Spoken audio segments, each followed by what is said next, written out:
Great to see a full house. My name is Jared Monshine. I'm the Director of Research at the U.S. Study Center. Before we get started, I want to acknowledge that we're on the lands of the Gadigal people of the Eora Nation. Pay my respects to their elders past, present, and emerging. So we are here to talk about the Quad. And I recognize some faces from today, but other new faces who just arrived at 5 o'clock or soon thereafter may not realize that we just had a whole day's worth of discussions about the Quad. We had a track 1.5 dialogue on the Quad, and just to clarify, track 1 is government, track 2 is non-government, so we had a mix. We had think tankers, academics, civil society folks, talking with government folks, and we were talking about the future of the Quad. And there's rarely been more questions about the Quad than now. But just to give you some context, when I say the Quad, for those not wonky nerds like myself, that means Japan, the United States, India, and Australia. And this grouping got started 20 years ago this month, actually. And we have someone on stage who was there at the formation of it and who actually helped create it when he was in the White House. And just since the Quad has been restarted in recent years, there have been 8 ministerials, 5 leader meetings. There are now 11-ish working groups, and it represents something like 40% of GDP. And so the question is now, in this era of strategic competition, where to next for the Quad? When the Quad was restarted in 2017 during the Trump administration, the 4 leaders that represented the Quad at the time were a bit different than the leaders we're seeing now, or I should say at least politically in different situations than they are now. I think you can safely say that a lot of the leaders are not on the sort of sure political footing that they had back in 2017. So to discuss this, we've gathered a fantastic panel of folks who were in the room for this track 1.5 dialogue, and to talk about where to next for the Quad, why is the Quad relevant, and why the Quad even matters in the first place. So I'll first introduce the panelists, and then I'll introduce the moderator. So on my far left, I have Darshana Barua, who is a foreign policy scholar with a focus on maritime security, and she has spent time working on her research across think tanks in Delhi, Canberra, Tokyo, and Washington, D.C. She, in many ways, is a living embodiment of the Quad. And then we have Dr. Takuya Matsuda, who is a lecturer at Aoyama Gakuin University in Tokyo, and he also holds a PhD from the War Studies Department at King's College London, where I got my master's degree, so well done, thank you. And then we have Michael Green, also known as my boss. He is the CEO of the United States Study Center, and he previously worked in the White House on the National Security Council, where he was a senior director for Asia there during the George W. Bush administration. And then I also have Lavina Lee, who is a non-resident senior fellow at the U.S. Study Center and a senior lecturer in the Department of Security Studies and Criminology at Macquarie University. And to discuss this all, we have someone who is not in the room today, and that's a journalist. The fun things about, to have a fun conversation with government and non-government officials, it doesn't help to have journalists in the room. Yeah, you can be a little more direct. And so we have someone, though, from the Sydney Morning Herald, Matthew Knott, who joined us this evening, early evening, to discuss the Quad and where to next, because he is one of my favorite writers on issues related to security and on the United States. There's a lot of journalism as an American. I can say this confidently. There's some, I'm not sure a lot, journalism that is a bit hyperbolic, that can sometimes get distracted by the noise and not focus on the important issues, and I don't think Matt is one of those writers. He's one of those writers who really gets to the key issues, and so I wanted him to be basically interrogating this panel on what they took away from this dialogue today. So thank you so much for joining us.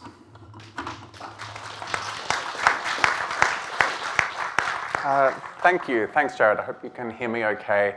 Yes, when Jared asked me to come and moderate at this panel and he said there was a 1.5 track discussion earlier, I slightly naively or maybe a bit strategically said, oh, could I just join and sit in and listen to that as well? And he said, oh, absolutely not. So that's like the party you can't get into, and that's how you know something interesting is being discussed when journalists aren't allowed in. So it'll be interesting to see what insights we can prize out of the panelists from earlier. So I'll get to that, but the Quad is a really interesting issue for us who write about foreign affairs and defense and national security. It's an incredibly high-profile event now. It's held at the leaders level for the past few years, often with a bit of uncertainty about when or where or whether it's actually going to happen, which keeps us all interested. But it's a strange grouping in some ways for us to write about because, and we're going to talk about this hopefully, but it's a very kind of informal, in many ways flexible grouping. I did check on the Uber here. My understanding was there's no website for the Quad, there's no secretariat, there's no PO box where you can correspond. It just exists because it exists, and the countries involved have decided to make it work. It's different from other forums like ASEAN or the G20, which are much more institutionalized. So that probably offers some strengths and weaknesses to this grouping. So I thought, first of all, I'd ask the panelists, which is really wonderful to have people representing the perspective of each of the 4 countries. Darshana has done taxes, she told me, in all 4 nations, so she's the expert on those. But I was going to ask the panelists, maybe starting with Darshana if I could, to give their perspective in a broad way of why they think the Quad matters, and if they could give any particular insights, I guess, about how each particular country they're representing here, in this case India, views the Quad and how that might be unique perhaps or different to the other countries, if we could start with that. Thank you, Matt, and thank you USSC, Jared, Dr. Green, for hosting this and for inviting me. I just thought, as the first speaker, I think I'll just quickly maybe provide a 20-second history into how the Quad came into play, and Dr. Green was there in sort of the evolution of that. It was the 4 nations, the US, India, Australia, and Japan, that was responding to the tsunami, Indian Ocean tsunami, almost 20 years ago to this month, in a way, without a secretariat, without really any agreement, without any treaty, where 4 countries that felt they were the first ones who would have to respond to the region and to offer aid and rehabilitation came together and coordinated. And that was sort of the emergence of the Quad, but that was before the geopolitical stars aligned for the 4 countries, because of course 3 out of the 4 are in treaty alliance, military treaty alliance, and 1 is not. And there was always sort of that hesitation or that line in there. But over the years, Quad has sort of emerged, died, re-emerged, and I think we are in a state where Quad has re-emerged and is here to stay regardless of change in government, regardless of change in sort of the equations amongst each other. I think Quad matters. There are a number of reasons we can rattle out why Quad matters, from being an really credible set of alternative solutions to the region, to being for maritime democracies, to a number of reasons. But to me, why Quad is interesting and why it's going to matter is that in the post-1945 world, we've really looked at partnerships, and we've really looked at effective partnerships primarily through the lens of military alliances and treaties. And that's something that we have said that is going to be an effective way of bringing solutions to the region. But Quad is an example, perhaps a preview to what we could expect going in the future, that maybe countries who are not in treaty alliances with each other will also have shared concerns about the region and might adopt more strategic coherence and strategic alignment with those countries and offer a format to go forward. So take for example, of course, India is not a treaty ally to anyone, but there are a lot of other countries, whether it's Indonesia, whether it's Brazil, whether it's UAE, whether a lot of other countries, I think, who would find themselves in different mix and plays. And in the post-1945 world, we haven't really seen a group of countries that don't have a piece of document that is a charter, unlike ASEAN or unlike PIF or unlike sort of the NATO, that has come together so often and has died and revived and died and revived, and you know, there's now it's very effective. So I think Quad matters because yes, these are 4 very effective, powerful, and I think important players in the Indo-Pacific, but perhaps Quad is also a preview into what we could expect in terms of partnerships in the region going forward. And each view, the view from all the 4 maritime capitals, I'll say this, is is different because everyone defines Indo-Pacific differently. Everyone has different priorities in the Indo-Pacific. But I think there is alignment and coherence in what constitutes a norm-based, rules-based sort of international order and the principles and the strategic perception or the view of what it can be. And I think Quad is delivering, and Quad is doing much more. Of course, not just because I've paid money to all the 4 governments, but I am an advocate and supporter of Quad, and I think it can really, it stands to be a really effective model on partnerships going forward. I'll stop here. Taku, could I ask you the same question, and perhaps for a Japanese perspective on how it's seen in Tokyo? Right, of course. So why the Quad matters. So the Quad is not a security defense organization. And also, one thing about the Quad is that it has been really hard to articulate a clear vision. And I would argue it's because we have this tyranny of distance, right? All the 4 countries are all far apart. So that actually has made it hard for the 4 capitals to align their strategic priorities.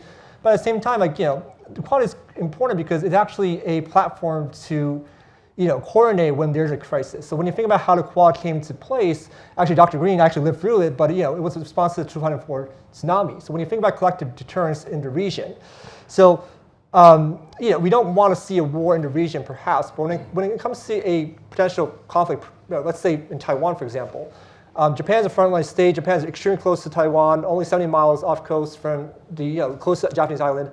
The US is the security guarantor here in the region, but Australia, we have a tyranny of distance. What Australia could do here is that it offers strategic depth, right? It's far away, but it actually offers strategic depth. It actually helps US forces, Japanese forces to survive in case there's a war, because since Taiwan will be contested space. And also India is also important in a protracted war scenario, for example. India is also borders with China. So India is also another important player here. So all 4 countries not necessarily allies, but this is a platform where we can all talk about, coordinate when there's a crisis, regardless if it's a disaster relief type of crisis or a war. But I think Quad is important as a mechanism to, in order for countries to coordinate when a crisis happens, and there's a lot of creative ways to do that. So I would argue it could be, the mission does not necessarily be defined at the moment, but it's a platform for the 4 countries to talk together. In terms of Japan's perspective, I would argue that Japan has uniquely articulated the importance of the Quad. The late Prime Minister Shinzo Abe has mentioned, actually articulated this vision in his article, Democracy Security Diamond, which actually emphasized the importance of democracies coming together. And also for Japan, it's a maritime state, so it has thrived in commerce and trade. So, so that's why Japan has been promoting a free and open Indo-Pacific policy. So, I think Japan has been promoting the Quad as a nexus between provides public goods, security, and also it's as a avenue to foster trade and commerce throughout the region. That's the reason that Japan has been pretty upfront about the free and open Indo-Pacific strategy, policy that has been embraced by the Quad countries. So I think that's kind of the way Japan approached what a Quad is, seeing it more from a comprehensive approach. I'll stop here. Thank you. Thank you. And now to Mike Green. I was working in Washington as the US correspondent for the Herald and the Age, and we lived through the turbulent Trump years, which are coming back again. But it was the early days of the Biden administration, and it came up that there was going to be a Quad leaders meeting for the first time, and I forget who, someone said the person you need to speak to about the Quad is Mike Green. He's the expert on the Quad, and he helped me understand this, and then later that year there was the first leaders meeting at the White House. But if you want to know about the Quad, you have to ask Mike, so if you could give us some of the US perspective. Well, gosh, I don't want to say anything now. That was great. So the U.S. perspective on the Quad goes back quite a ways. The first proposal for the Quad came in the 1850s. Commodore Matthew Perry had just returned from opening Japan, the famous Black Ships and NATO, and he gave a speech in New York in 1856 where he said that the future of the Pacific, which America now had to worry about, could really only be guaranteed by the flag of the Cross of St. George and the rising sun. So he had a vision that Britain, Japan, and America as maritime powers would prevent continental powers from challenging the maritime domain, which was so critical. And if you take Britain and Japan and you sort of replace Britain with India and Australia, which in some ways is a pretty accurate historical rendering, you end up with the Quad. And then in the 1890s, Alfred Thayer Mahan, the famous strategist, wrote a piece saying the future of the Pacific would be guaranteed by a Quad. He said the US, Japan, Britain, and Germany. So he got that one wrong. But this basic idea that to safeguard the Pacific, and especially American access to the China market and to the region, but also prevent a rival hegemon from challenging Hawaii or California, you needed partners. And so the idea goes pretty far back in American strategic thinking. When I went into the Bush administration and I was on the National Security Council staff, the Bush administration took India and South Asia and put it in with the East Asia office. It had always been part of the Near East. And so it was very much a return to the strategic idea that US interests are better served by an Indo-Pacific framing. And so when the tsunami happened on Boxing Day 2004, the US commander of the 7th Fleet, who knew his Australian, Japanese, and Indian counterparts, proposed a joint task force to rescue people across the region. It was the day after Christmas, and most of the US government was gone, and we stood up the Quad in 12 hours, which shows you what you can get done when 2/3 of the government's out of town. But what happened was, Prime Minister Abe, when he ran the first time in 2006, proposed taking this Quad and making it a summit. And it was too much, it was too rich. The governments were very divided. The Pacific Command held an offsite to sort of debate the future of the Quad in around 2007. And they invited one person in favor of the Quad and one person against the Quad from each of the 4 countries. So in Australia, the pro-Quad person was Andrew Shearer, now the head of DNI, and the anti-Quad speaker, one guess, Hugh White. Everyone has a role to play. I was the pro-Quad American. He'll kill me for saying this, but the anti-Quad American was Kurt Campbell. So Kurt is now, as you may know, not only the biggest champion of the Quad, probably the most important official, certainly in the US, in really transforming it into what it is today. And it shows you how much the logic of this grouping has now really taken hold. And the reason is not just the sort of underlying reality of our common interests and capabilities, but the complications of China. And one of the challenges with the Quad, which I'm sure we'll get into, is 2004 was about, and 2005 was about public goods, rescuing people, but with an underlying appreciation of the balance of power signal of this strong grouping. But how much of that and how much of the other do you do it was a debate today, and is something I think the governments will be trying to figure out going forward. And now Lavina Lee, who could maybe give an Australian perspective. It is interesting when you think about Australia in the Quad with these much bigger countries with much more sizable militaries, bigger populations. The Quad's really elevated Australia to a new level of influence, I think, if you have any thoughts. So coming forth, I have to add something new to what has already been said. I can't compete with the 1800s and the historical analysis. I wasn't there, by the way. But just going back to its second inception, so we've talked about the tsunami and the original inception. The second inception, I think we can't go past China as I think one of our participants today who may or may not be here, Admiral Srishanda, said China was the trigger and the glue, which I really liked that phrase. So I think we can't go past that there was increasing worries about Chinese expansionism and aggression in the South China Sea particularly, that this was becoming increasingly obvious, the island building, but also just Chinese behavior in the region. Yet when we talk about the Quad, or the participants talk about the Quad, they don't necessarily mention China by name in any of their statements, but we know that that's the underlying problem. I think the way I would say it is that Australia was originally attracted to the Quad for that reason, because essentially it brings the 4 most formidable maritime powers in the region together to coordinate strategy, to coordinate policy. In the strategic realm, But I think that the competition is recognised to be beyond strategic competition, that it is also a competition about international order. We talk about the free and open Indo-Pacific as a common, I guess, strategy, broadly speaking, or vision of all 4 countries, and you see that repeated in every statement. And that is really about defending an order that these 4 countries have prospered under, that believe that the region will prosper under, and are determined in a collective way to put forward initiatives that give the region a choice, to not only have the China choice, which China promotes an alternative model, an authoritarian capitalist model, and the 4 countries as democracies, as open economic systems, are attempting to coordinate policy and strategy on how to keep the region a free and open and Indo-Pacific.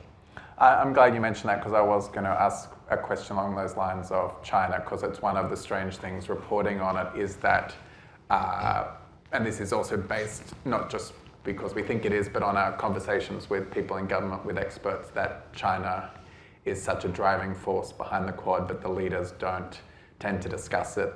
The word China might sneak into a communique somewhere, but it's usually not mentioned at all, so it's very much under the radar in the discussion. So that's an interesting theme. I was going to ask you all, if I could, without breaching any of the rules of the event you held today, for those of us who didn't get the golden ticket, if there was anything, any particular insights, new ideas you came away with. You're meeting at a very interesting time. Obviously, we're approaching a change of administration in the United States. There's a new Prime Minister in Japan, so it's a very relevant time to be meeting.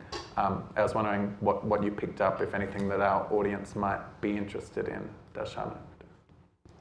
I'm happy to say this as sort of like in my public records an idea, because I've also partly written on it, but I think Quad, there is much more conversation on Quad and the political narrative of getting Quad's collective narrative right. What do we stand for, and the conversation about do we need a secretariat, etc. As I'd said in my opening remarks, I think it's going to be hard to get the 4 democracies to, having done the taxes in each 4 countries, it's a miracle that there's a joint communique that even gets out. But getting them to align on every aspect of the narrative is going to be hard. But I think one thing that the region, that the Quad nations might be ready for, and maybe the time has come, is more quiet and complicated and elevated levels of military exercises. The Quad does meet under the umbrella of a Malabar, although Malabar is separate from the Quad. At least that's how it's suggested, where it was initially an India-US naval exercise, where now consistently over the last few years we have seen Japan and United States, Japan and Australia's participation.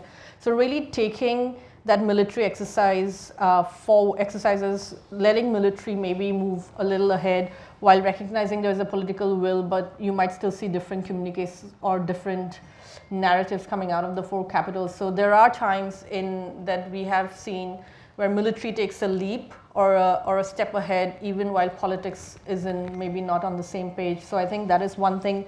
There's an agreement that 2 things, I guess. Maybe one is that the concept of security is broader than just military security. So Quad can work on security issues, and 2, that on military specifically, there might be a moment to advance it.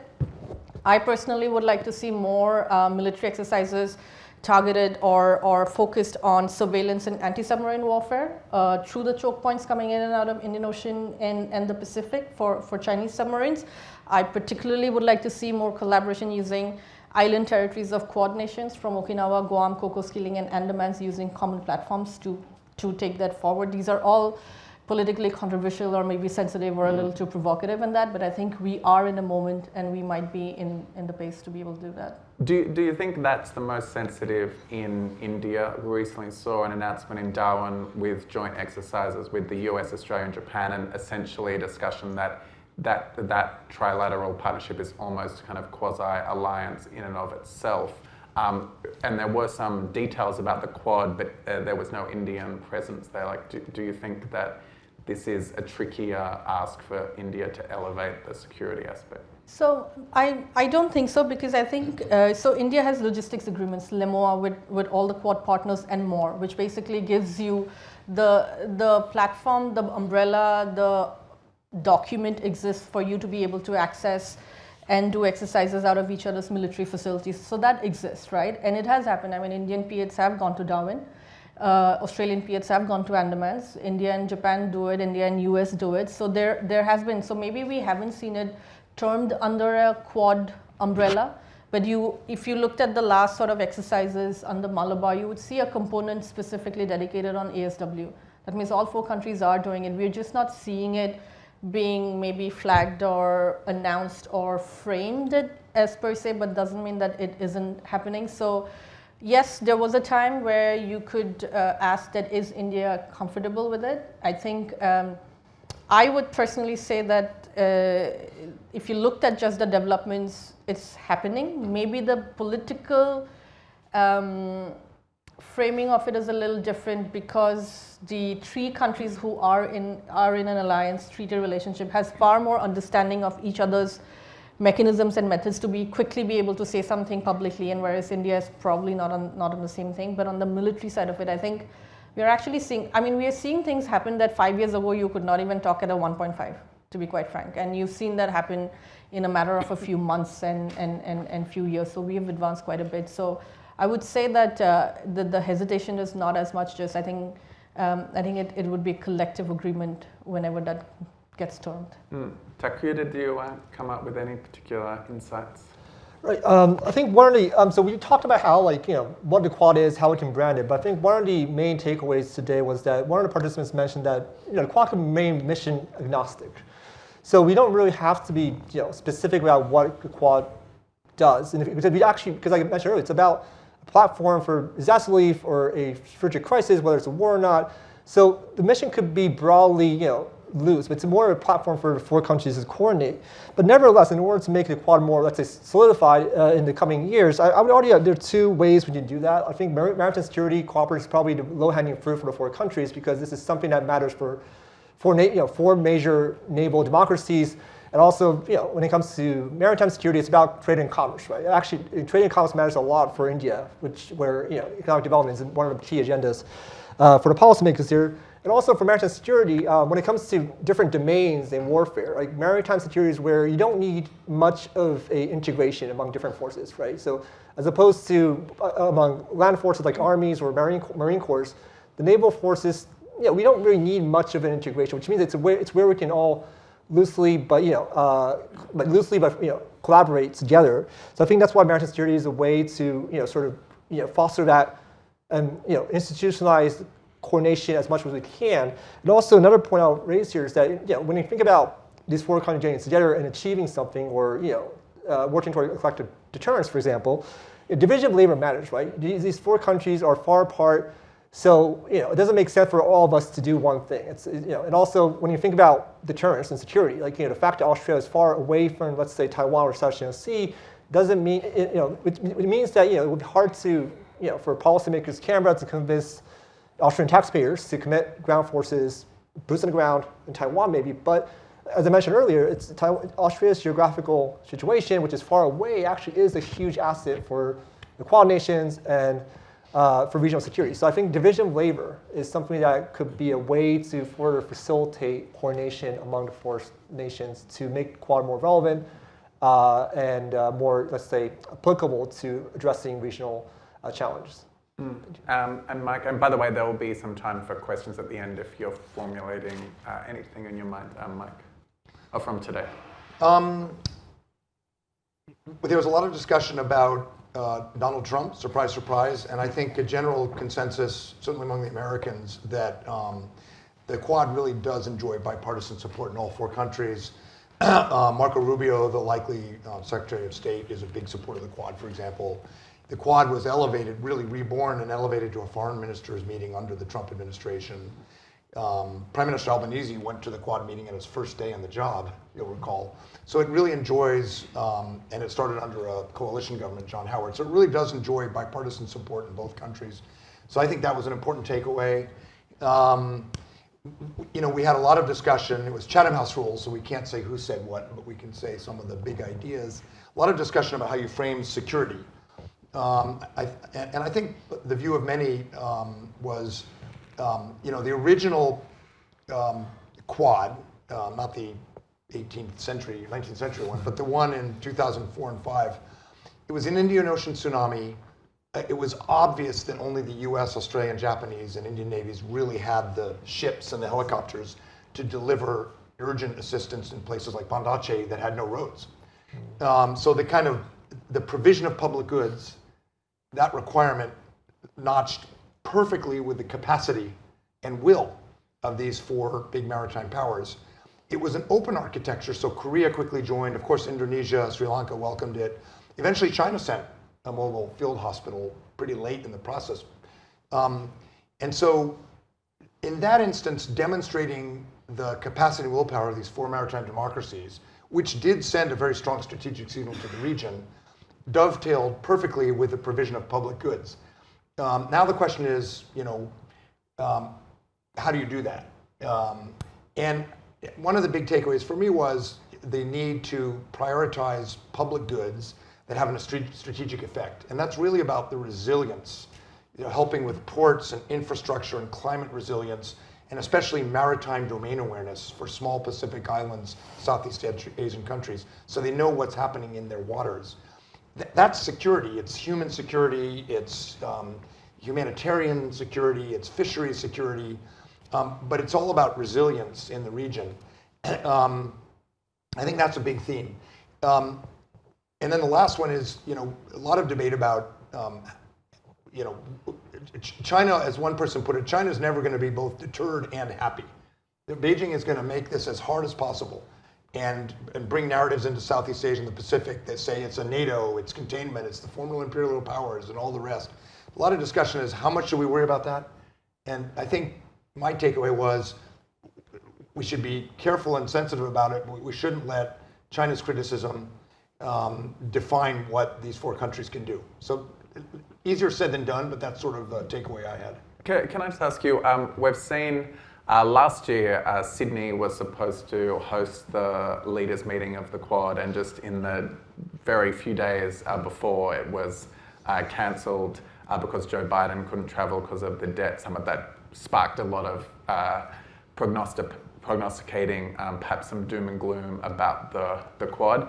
Then this year it was supposed to be in India. That didn't happen. It ended up being held in Delaware. Is that just a scheduling issue? It's hard to get people together, or does it point to something fundamental that is a bit worrying about how the commitment to the grouping, do you think?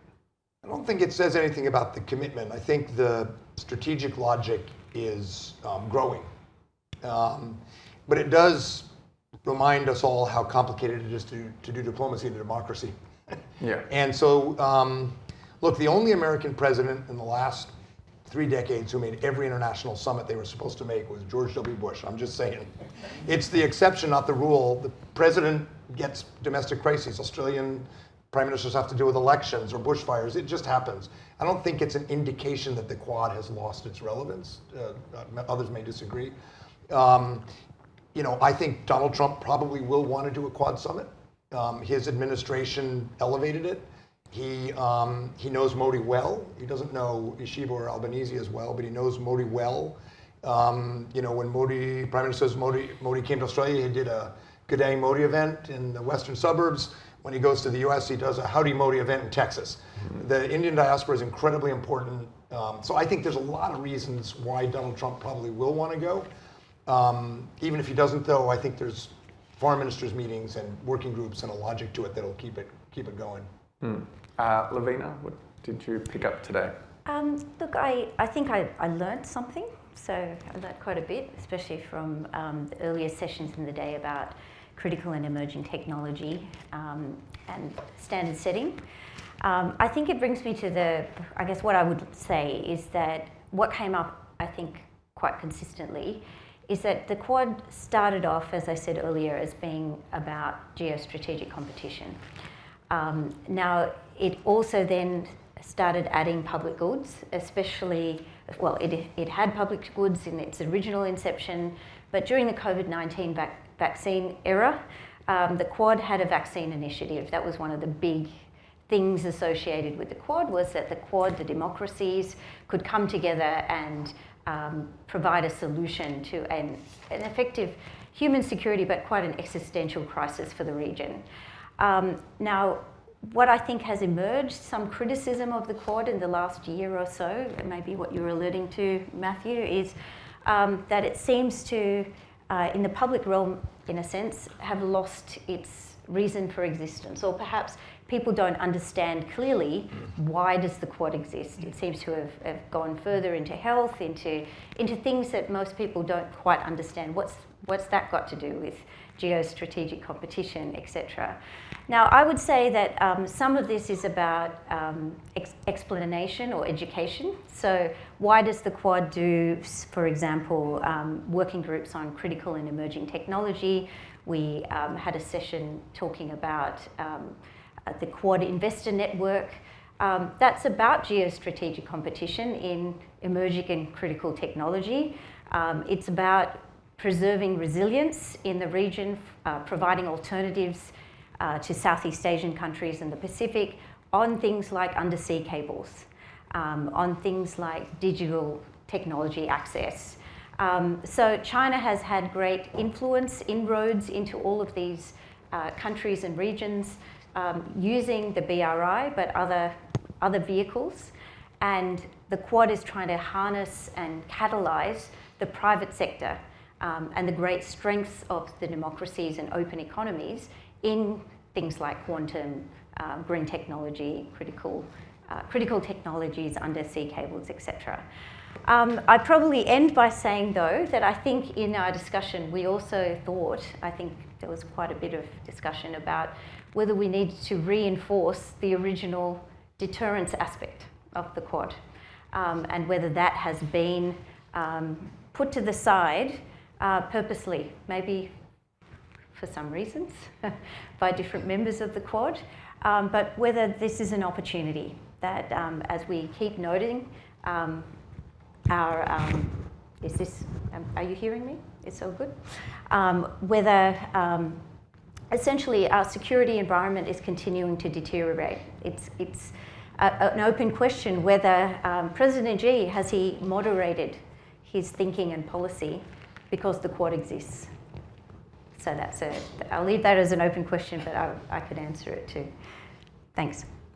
That would be a big impact. Could I ask you about, we've heard some ideas, I think you're getting at the same idea that Darshana was talking about earlier about should there be more explicit military exercises. But I was going to ask, yes, in terms of the future, if there was an idea about ways to improve the Quad or where to take it next, there is a big debate. Should it be more institutionalized? Should there be set budgets for the Quad or a secretariat? It's been very based around foreign ministries until now. Could it be, there has been talk of the commerce ministers, so the treasurers, taking it to that level of the economy. Essentially, if you had one big idea for the Quad to make it better, what that would be. Takuya, maybe? All right.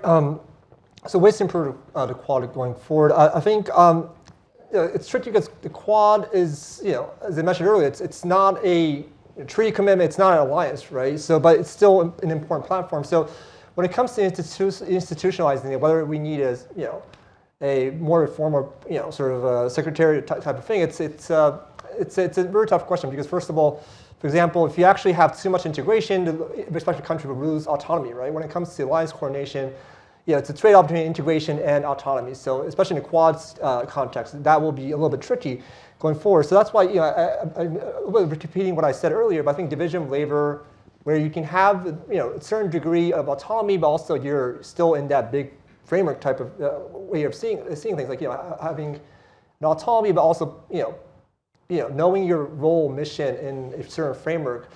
In that sense, having a division of labor type of framework is probably the best way for the four countries to think about, bringing the Quad to the next step. And also, given the fact that we all far apart in different parts of the Indo-Pacific, that actually helps, that actually will maximize what the Quad could do by thinking about the division of labor. And I think that's kind of what I think will be the most important next step. Darshana, do you have thoughts? And something that was coming up when you were talking before, obviously there's been a lot of discussion about India's defense ties to Russia. That's very different to the approach to the war in Ukraine has been very different to how countries like Australia and the US and Japan have seen it. Would that get in the way of a deeper security partnership at all? Thanks, Matt. I'll just go back to that briefly on something that came up in the last round of, tiptoeing around China, right? Like, do we provoke China? I think that was another thing that had come up. Should we be really poking at China, or should the Quad countries be doing something militarily? The thing that I want to note is that whether Quad chooses to do something collectively militarily that may or may not be seen as anti-China is not going to deter China from doing what it thinks is right. Because if that were to true, I don't think so we would have had a situation like Doklam or Galawan between India and China on the territorial side of it, on the continental side of it, or even Chinese submarines in Sri Lanka. Because I think I don't think so. Quad choosing not to do something collectively, hoping that wouldn't aggravate China, is not the answer to the security dynamic, because China's not setting its pace based on what others are doing. It's setting its pace based on what it thinks its own strategy should be. So I think Quad or any other countries in silos or bilaterally or quadrilaterally will have to go on that. So a little bit on that in terms of tiptoeing around China. Having said that, the caveat that I would put there is it's also important at the same time to recognize that not everybody in the region accepts or adopts or views China through the same lens. For many countries, China is also the positive and welcome partner in the region, whether it is in its disputes with India, whether it's in its sort of a traditional relationship with Australia, Japan, or the United States. So not everybody in the region looks at China the same way the four countries might look at. So that is something the Quad will continue to have to manage, and I think it will do so. In institutionalizing the Quad, a secretariat, I'm not sure what we would achieve by building a secretariat. I mean, it's novel, it's exciting, it's something new, but thinking about any organization or treaty that has a charter like NATO, or sort of, there's a common element in terms of this North Atlantic Treaty Alliance, or there's sort of the ASEAN, which is one political fabric, at least the ASEAN centrality. Having said that, all four countries have Quad coordinators. You don't have a secretariat, but you do have open lines of communications and channels, whether it is in defense, whether it's in economics, whether it's in sort of foreign ministry. So that ad hoc is somewhere happening, the coordination. You can pick up the phone across the four countries at much more ease today than you could have done in 5 to 6 years ago, and get things done and out of the way very quickly. So I'm not sure that we necessarily need a brick and mortar sort of an institution. It will be very exciting, but maybe the job can be done at the way it is moving forward. On the question of India, Russia, and the military, sort of, the difference.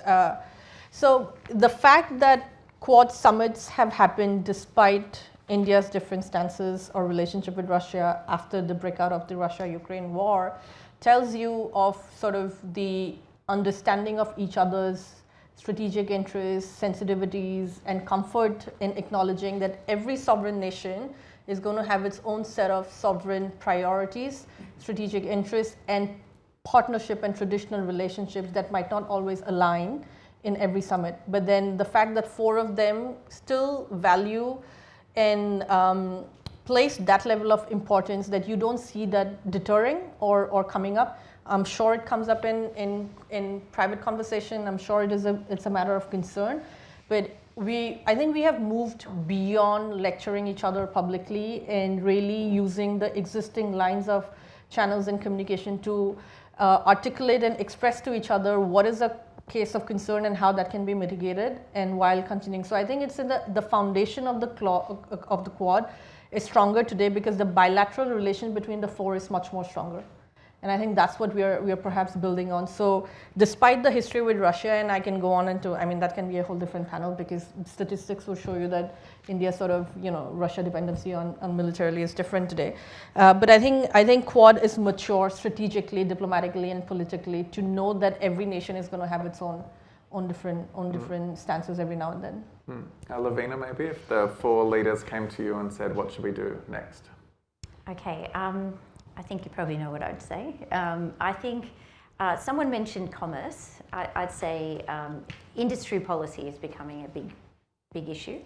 So I would say we need probably more coordination and direct meetings on that aspect amongst all 4. But for me, the primary thing, going back to that idea, is Xi Jinping changing his calculations based on what the Quad has done so far. I think that there's some, broadly good geostrategic initiatives that will make a difference.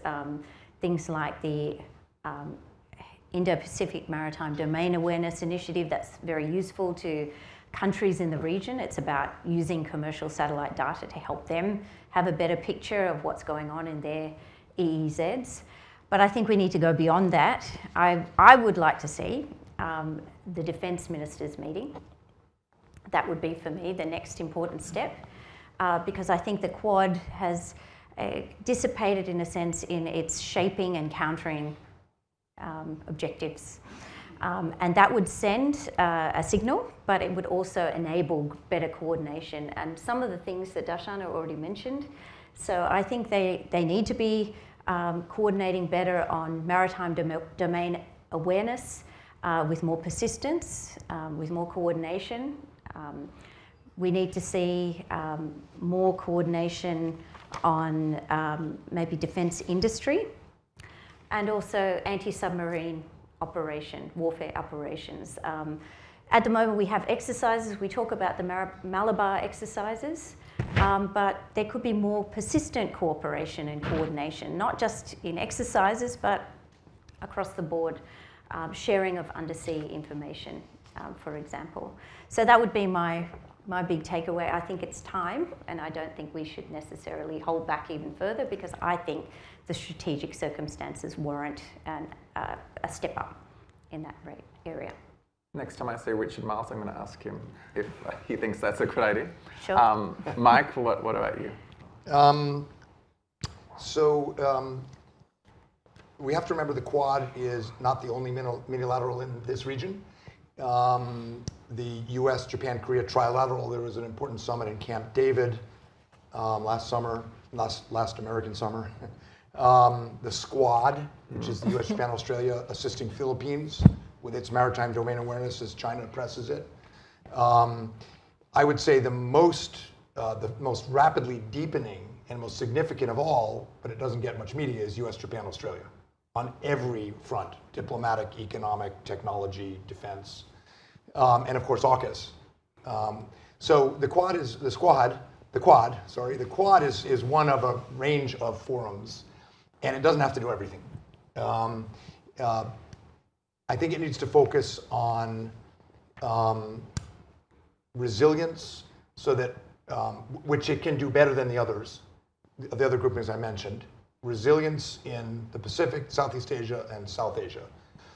Targeting very carefully or very analytically vulnerabilities that states have, and collectively pooling our resources, diplomatic, development, and so forth, to plug those gaps. Could be ports. Good example is Sri Lanka. China, through Belt and Road, funded the Hambantota port. It then called in the debt and told the Sri Lankan government, you have to home port our maritime surveillance ship. The US, Japan, Australia, and India helped put together an alternate financing scheme for the Sri Lankans to build the port of Colombo. That kind of sort of very targeted assistance to countries so they can have resilience in their port infrastructure, their digital infrastructure, their fisheries.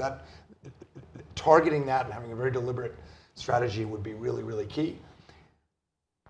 But I agree with all the speakers who've talked about the importance of security. There's another chessboard where the game is being played.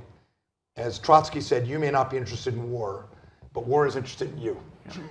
And the reality is, in the backdrop behind the formation of the Quad is China's theater-wide, region-wide campaign. So the PLA's military strategy has evolved now so that it is a campaign to make it too difficult for the US Fifth Fleet to transit the Indian Ocean to deal with a contingency in East Asia, too difficult for the Australian Navy to get beyond its immediate neighborhood, too difficult for Japan. It is a theater-wide campaign to complicate our planning and our ability to deter Chinese use of force against Japan, the Philippines, or Taiwan. And the Quad is a counter to that, because it can complicate Chinese planning. Half of China's hydrocarbons come over the sea through the Indian Ocean. And I'm not proposing a NATO or a defense treaty, but I think it is useful for peace and stability for planners in Beijing to wonder if someday these four navies might actually create an impenetrable wall for China and sort of turn the tables. Now, how do you do that? The problem is, if you make it too explicit, you undercut yourself with the Pacific Islands, South and Southeast Asians, where you're trying to build goodwill, influence, resilience. So it's a tricky thing. So I think probably you need a parallel, separate defense process, not part of the formal Quad, which should remain diplomacy and leaders' meetings. And you've heard from the other panelists what would go into that. I would like to see, and I think it's quite possible, that Australia and Japan and the US are regularly in the Malabar exercises India hosts, that India is regularly in Talisman Sabre with the US, Japan, and Australia, and that all four are in Keen Edge, which is the major exercise in Japan. That kind of Theodore Roosevelt, speak softly and carry a big stick. You don't have to put it in joint announcements, just do it. To demonstrate that if needed, these countries actually know how to work together. I think that aspect of this is tricky, but it's really, really critical to maintaining stability. And is that why there's been such a hostile reaction to the Quad from Beijing? You know, for a group that's been doing what looks on the surface like public goods, you know, giving out vaccines, and besides not being included, is it the fear of what it could become? They've called it, you know, an exclusive clique, and there's been a lot of small cliques, small NATOs. Yeah. I mean, Beijing's strategy is to stop any of this from happening, so they have a free hand to coerce and pressure whoever they want. So they not only attack the Quad, they attack AUKUS, they attack the G7, they attack the Squad, they attack US, Japan, Korea, they attack US, anything that brings countries together to obstruct Beijing's objectives, it goes after. In statements from Beijing and in disinformation in the region. And frankly, the four of us, our four countries, don't do a great job dealing with that. We really don't. We don't, you know, as one friend of mine in the State Department said, it's hard enough getting a coordinated message out of the State Department, let alone four countries. So on the information side, the Quad is well regarded in Vietnam, in the Philippines, but in a lot of the region, we're not winning that information game. Doesn't mean we don't do the Quad, but we've got to pick up our game. So that might be the last thing I'd say we've got to do better, is our information game. Yeah. Maybe we could take some questions from the crowd. King? Yeah, do we have a mic? Or? Yeah. Just down the front here, the gentleman in the blue shirt. Thank you very much. It's good to share some insights, and I'm an expert in insights because I'm a data specialist and also observing human bias. I became data philosopher. So I just want to bring forward from the first Quad, 1850s, 1950s, started the second Quad, which was the non-alignment movement, which Nehru and other leaders created, and that was to bring, instead of competition, which is it's a way like savagery from my view. It's collaboration, cooperation, which matters, because the key thing for, you know, when they say love is all we need, the key of love is trust, and that's what we have to focus on, and we have to think about. Like in this case, we have to address the dual personality. Like India is also a member of, like, as a very successful, the leading economic bloc in the world, which is like 100 countries actually interested. So we have to think about, rather than opposing something, how we can work together and make something useful. Otherwise, we'll always be messing up, and we are closer to World War III than ever. And what they say is, if that starts, that's what the Cold War created after the second two world wars, is that the alive will envy the dead. So we don't want to go there. Nobody planned the world wars, but we have to be careful because it's so easy to mess up. So I just want to know, we have to put priorities first. Do we really need this, considering that this is insight for Australia? Does Australia need at all, or should actually think about joining BRICS? Australia joining BRICS. Are we invited? BRICS. Yeah. Yeah. Or anyone who can take it. I guess it's getting at the idea that is the Quad kind of accelerating the risk of tension or conflict in any way. I felt that was an underlying thing there. Well, what the Quad does is significantly enhance the agency of Australia in particular, and also Japan and Korea. And it's helpful for the US. But what it does is really harness the multipolarity in this region so that Australia's diplomacy or Japan's diplomacy has a lot more tools to draw on. If you went too far with the Quad, and this is why it's delicate, then you create sort of the situation you don't want, which is where people just assume conflict is inevitable. And that's why how you manage this balance of power deterrence piece while simultaneously investing in and supporting resilience in the region is such a delicate game. But you can't just sort of say it's too hard, so we're not going to do the deterrence part. Yeah. Because that way will, I think, make conflict more likely. Takeda, you have any thoughts? Right. I mean, it's a tricky question because when it comes to great power wars, if you could from scholarship, it is true that encirclement could be a way that war could start. So, but at the same time, as echoing what Dr. Green said, I would argue that what the Quad does, other trilaterals out there like U.S., Japan, South Korea, U.S., Japan, and the Philippines trilateral does is to basically block China's pathway towards horizontal escalation, like geographical escalation. So China's not, so for example, if there was a conflict in Taiwan Strait or maybe in South China Sea or the Korean Peninsula, they could actually, all these strategic spheres might converge if it turned into a protracted war. And what these groupings does is that actually, it doesn't have to be a concrete contingency planning or defense, a war plan, but just that by having a mechanism to coordinate, it actually blocks China's pathway towards a protracted war, horizontal escalation, which means expansion, geographically, right? So it actually does. So that's kind of how these trilaterals and the Quad works. Like, we don't want a protracted war. We don't want a major war in the region. No one wants that. But just that this is a way to raise China's cost to start a war, and as such, it will reduce the likelihood of China starting a war. That's kind of where, in deterrence, so you need, it's a flip of the coin, you need assurance and deterrence, like strength. So it's really hard to make that balance, but I think the Quad is somewhere we can make that balance, because Quad is not necessarily a multilateral alliance, for example. They have some flexibility here, so I think the Quad might be in fact, might be an ideal platform to, make the assurance, strength sort of balance than a formal alliance. Could I just ask Darshan as well on that about India and BRICS? Interesting to mention, whether it was 10 years or so ago, 15 years ago, there was this whole rash of books about BRICS is going to change the world and be the key grouping against the traditional West.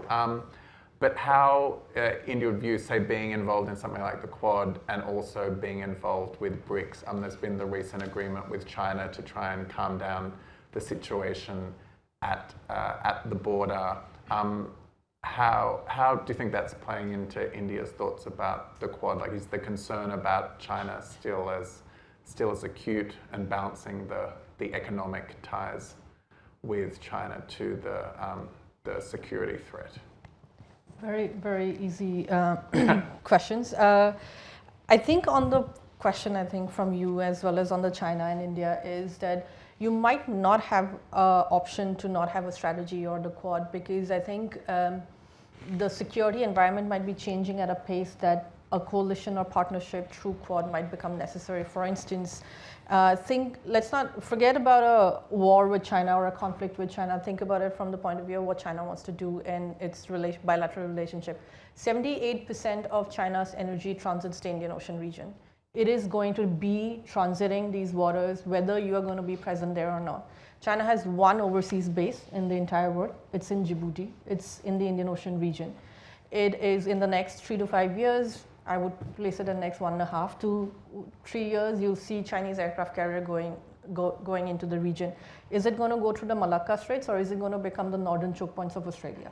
If it's that closer to you, do you need responses, or do you not need, or do you think China is going to respect your interpretation of UNCLOS? Because let's also be frank that there are different interpretations of laws and norms at sea. So I think for India as well, there was, I think Prime Minister Modi and Xi Jinping at one point probably met like some 18 times or something like that in a way to really coexist with your biggest neighbor with whom you've gone to war, who's also a nuclear power. So you cannot wish away that tension, you cannot wish away that friction, it's always going to exist. So there will always be an element where you want some level of stability, and that comes in the form of communication, that we should at least have an open channel of communication to mitigate miscommunication. But that does not mean that I think there was a time when Delhi thought that if you pacified by not working too much with Western nations or US partners and allies, that you might be able to buy yourself time from China not being too aggressive. I think China did Delhi a huge favor and acted the way it did in sort of through Galwan and Doklam, where it became very clear that China doesn't carry the same level of sensitivity towards India's concerns and priorities that India was trying to predict. So I think that is going to stay. So India today realizes very much that it has to coexist with its nuclear neighbor that it has gone to war with. Also the neighbor that has a all-weather partnership with Pakistan, which is its other neighbor, also nuclear, also went to war. So you have two neighbors on the east and west, both nuclear armed, both you've gone to war with. So there has to be some level of communication. China has gone from being a foreign policy conversation to a domestic conversation. It's a election issue now. The way Pakistan used to be an election issue, China is now an election issue in India.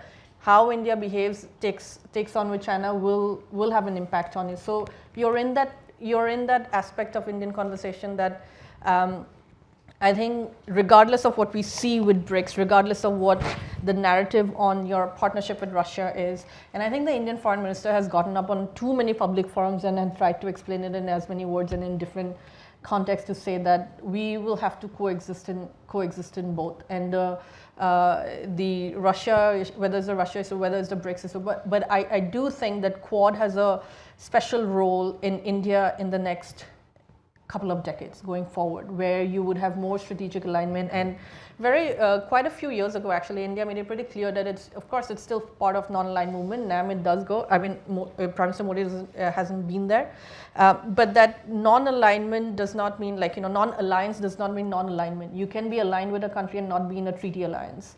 And I think India has made that clear pretty couple of years ago on that issue. But it might be the public that hasn't still accepted sort of that the existence of both, the coexistence with BRICS, but your deepening partnership with Quad. Lavina, do you have any thoughts? Like, would these defense ministers meeting and more military exercises, would that be confrontational in any way? Look, I think that's how China likes it to be characterized. Anything that we do is confrontational, provocative.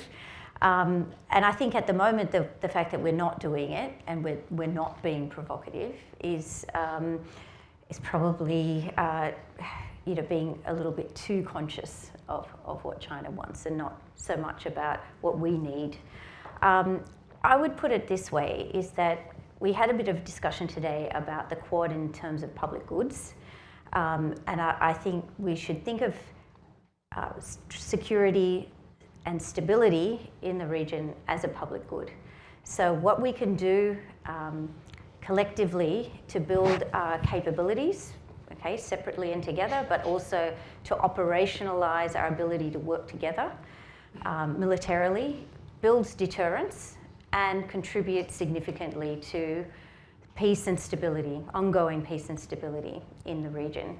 So I think when we say, will it upset our neighbours, we just only need to look at COVID-19, for example.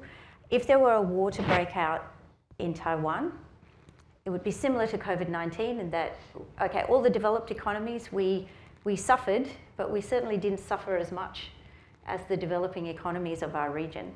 And if we were to have a war in Taiwan, the developing economies of our region would suffer the most. So I think we need to have one more discussion about the costs of war, maybe quantifying that, what that means for the global economy. And we need to communicate our efforts at deterrence as being part of a contribution to public goods in the region, security and stability being that public good. I was remembering as you talk in a previous conversation, Lavina made the point that Australia should stop referring to itself as a middle power. And I think Australian ministers and diplomats actually use that. They think it's a complimentary way of saying we're a middle power. But you said we actually need to think of ourselves as something a lot more significant than that. And being part of the Quad is a part of that. And I always think of that every time I hear someone rotely describing Australia as a middle power. I think Lavina wouldn't be very happy about it. Is there anyone else? Maybe in the green here?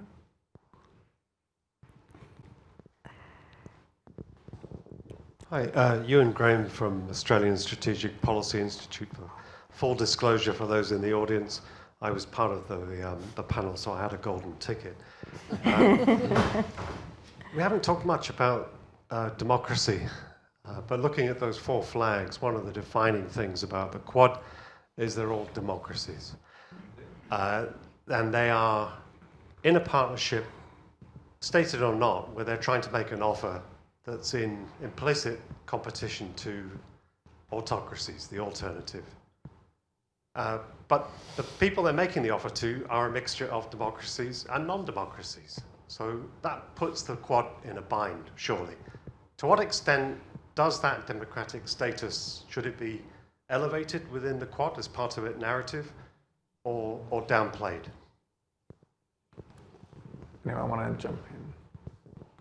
A few years ago, there was a survey in India. There was a survey in India where they were asking young Indians in their 20s what single word makes them most proud of India. And they included everything from Gandhi to Bollywood, and the word that won was democracy. So for whatever flaws Indian democracy has, that's how 1.4 billion, or a large proportion of them, define their value on the global stage. The US just had an election. It was controversial, but it was a free, fair, open election. Americans are a bit despondent about the state of their democracy, but when asked about the future, the Americans are confident that democracy is by far the best choice and will get in the place that they're proud of. So I think, yes, there is an underlying appreciation, not usually articulated, that there is something fundamental at stake that all four countries share. Now, how the four countries think, and particularly in diplomacy, talk about democracy is quite different. Even the US and Australia, as close as we are, talk about democracy quite differently in our foreign policy. There's a very strong historic congressional and public support in the US for promoting, or now we call it supporting democracy. Less so in Australia, although in surveys we did at the US Studies Center, Australians were more likely than Americans or Japanese to say that democracy and foreign policy should be part of, democracy and human rights should be part of foreign policy. So there is something there. Now, will the Quad joint statement pick up, Joe Biden's autocracy versus authority? No, not going to happen. That's just not how DFAT or Ministry of External Affairs or Gaimusho or the foreign ministries, that's not how they roll. That's not how they do diplomacy. But where you would operationalize it, and it would absolutely be critical, is around this issue of resilience. So we talked quite a bit during the session about elite capture, which is a polite way of saying bribing leaders to give you access to ports or infrastructure or deals, which is what Beijing is doing in many countries. So you don't have to be Thomas Jefferson or Thomas Paine to understand that we all four countries have a very acute interest in preventing elite capture at a time when Beijing is trying to pull more countries under its influence, and that we all four have an interest in governance, accountable governance, women's empowerment, and other things that make countries more resilient, that most people in those countries also think are important. So it is absolutely, in my view, a core strategic theme for the Quad. We just don't know how to talk about it publicly. We all do it a bit differently, but it is a critical part of the strategic chessboard we're seeing play out here.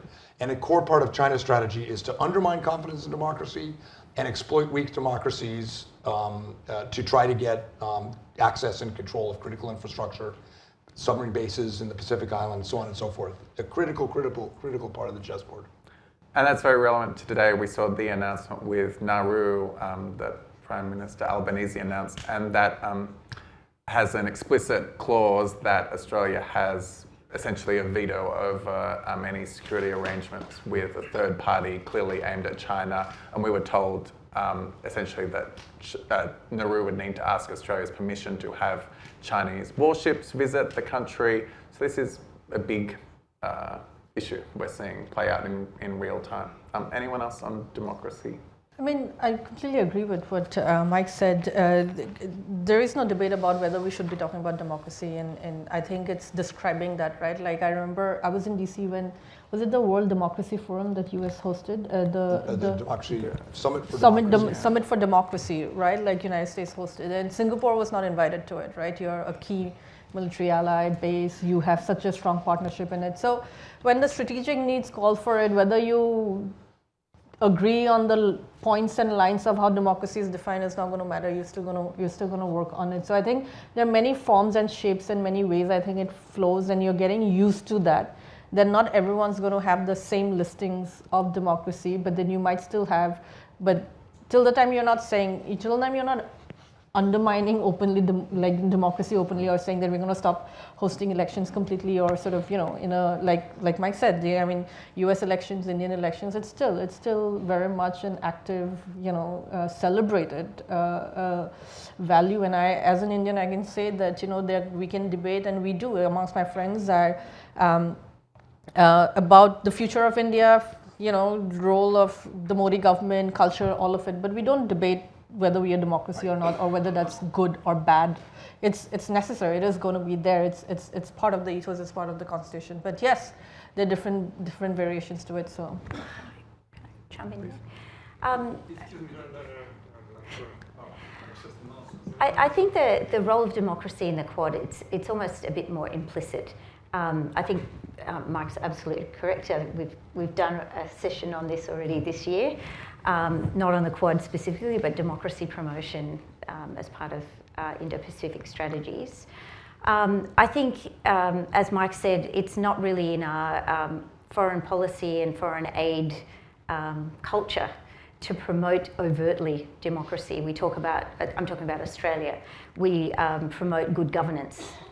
We promote, as you said, women's empowerment. A lot of support for services and delivery of services in the Pacific, for example. But this is a kind of implicit support for democracy without being overtly promoted as we are supporting democracy. But I would say that, I would like to see more, when I say explicit promotion of democracy, it doesn't have to be signaled as such and labeled as democracy promotion, but in our aid programs and amongst the four countries in our aid and development programs, that we should be prioritising civil society, groups within societies that contribute to government accountability, that feed into that process of keeping governments accountable, and also media. So media, independent media, journalism, all of that is extremely important. You can support democracy by supporting all of those things. And I think, all of us have similar issues with elite capture, whether that's in the Pacific, Southeast Asia, or in South Asia. So there is a commonality there and an avenue forward. Anyone else?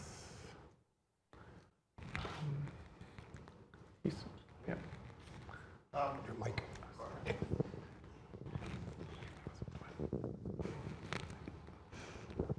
I just wanted to ask about India and the fact that from a military, the enhancement militarily and security-wise that you two have spoken about in terms of progressing the Quad structure, relationship, etc. How does it stand that India should continue to buy Russian oil and buy Russian military equipment going forward? Is that something that you think is the subject of discussions behind closed doors? Is there an attempt to wean India off its long-standing, I think, non-aligned relationship, which has been the foundation of its relationship with the Soviet Union going back a long way? If it wants to be a true member of the Quad, shouldn't it cut those ties and get its oil from the West and get its military equipment from the West if they're going to be a true military partner in the Quad structure? Provocative question? Should I No, but take yeah. that? That's a good question. I'll give the first stab at it, and then maybe others can chime in.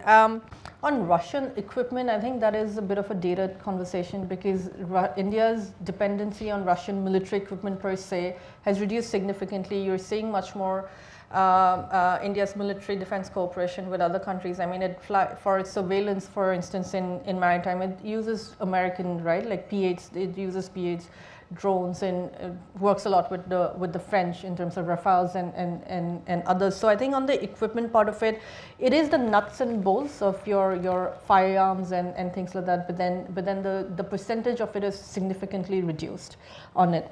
And there was a debate right at the beginning when the war broke out on on the relationship with Russia, because it came from a place of standing with a very old ally. For instance, when India and Pakistan went to war in '71, I mean, India watchers are very well aware. India liked to say that US sent the USS Enterprise and parked it against India and was ready to sort of. That was so for India, from India's point of view, there was a time when it got sanctioned, it got sort of when it did not get help. India first went to US for an aircraft carrier, finally ended up buying it from USSR, renamed as Vikramaditya. That was the first one ever. So there was that nostalgic sort of a brotherhood that it is a country that stood by us for a long period of time. But if you see the statements over the duration and the period of that war, because there was an internal debate itself, how much should India be supporting this, how much should India be respecting this traditional partnership and friendship in face of what is actually happening. And I think it's been quietly and diplomatically, but that the language has significantly changed on it. On Russian oil, I'm not an expert and I don't want to go into it because you never come to a solution or an agreement on this. But I think the Indian Foreign Minister has gotten up many times and explained that a lot of Europe is also still buying Russian oil through different methods. And I think he had all these numbers. And I think ultimately it's what India would say is like strategic ambivalence or strategic interest. That for me, my priority is to offer oil to my constituency at the lowest price available. And this is the market available, and they would say that's what Germany is doing, but not buying necessarily, but directly from Russia. But I would say that none of what I would like to point out, that despite all of these hesitances and perhaps challenges, I would say, in how India is perceived, the relationship between India and the Quad partners bilaterally and quadrilaterally is strong enough to withstand these differences. If that makes sense. Maybe we're coming up to the end. We would just take one more, if we could, from the back. Thank you. To further project the Quad's democratic moral assertion, can the Quad enhance and focus on common values of social policy and peace building?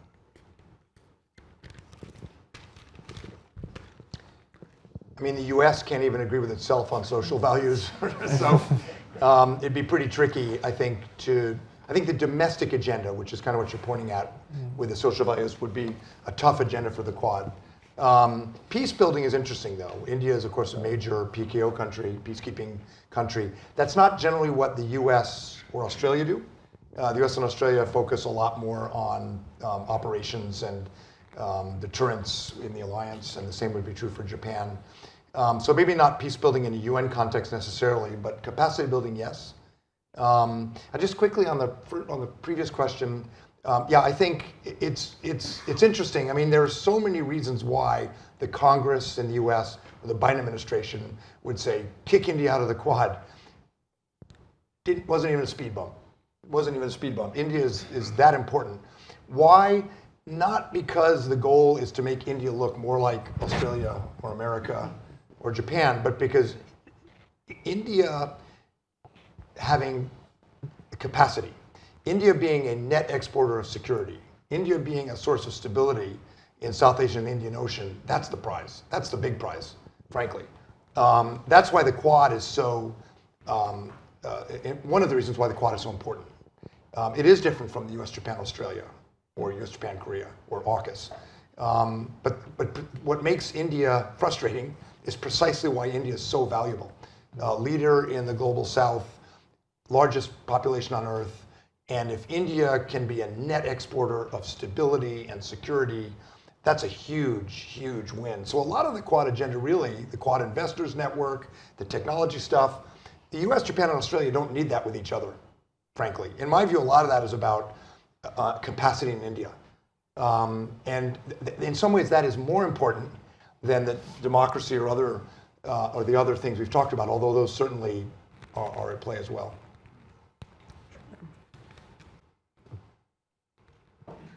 Thank you so much for a fantastic discussion. And as the research director, I have to take this opportunity to highlight we have some research relevant to this conversation, some of which you walked by when you came in, including my colleague Tom Corbin. He led a fantastic report called Bolstering the Quad, which again, you can grab on your way out. You can look at our polling, where you can look at US, Australian, Japanese attitudes on these topics. You can even look at online Lavina Lee's reports on aligning values and interests, Japanese and Australian democracy support in the Pacific and Southeast Asia. So we don't just talk about these things, we actually have some research to back it all up. And that includes, early next year, you'll see an outcomes report from our Track 1.5 Dialogue. So that brings us to the end of the program. Thank you so much for joining us. Thank you to my panelists for an excellent conversation. Thank you to my fantastic event staff, Janine Pinto, Paul Weeks, and Shizuka Takada for their excellent help in getting a full day, a 12-hour day done today. And I hope to see you again at our next event. Thank you all.